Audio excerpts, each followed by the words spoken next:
työsopimus on se perusta, mikä tehdään. Siinä luodaan työsuhteen pelisäännöt. Se, mitä te teette tässä työsopimuksen tekovaiheessa, niin siinä voi olla just sellaisia piiloriskejä. Eli työlainsäädännössä nämä säännökset on hyvin pitkälti niin sanottuja pakottavia säännöksiä.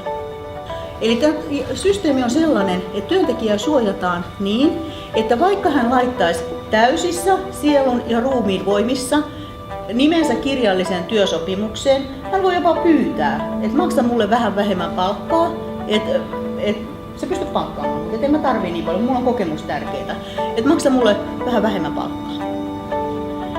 Ja siinä kohtaa työntekijä allekirjoittaa kirjallisen sopimuksen. Ja sitten voi olla työsuhteen päättymisen jälkeen tulee yksi pikku juttu. Pytön vei, sä oot maksanut mulle kaikki nämä vuodet liian vähän palkkaa. Ja sieltä voi tulla 5 viimeiseltä työssäolovuodelta vähän niin kuin lisäliksavaatimuksia. Ja ne menee läpi.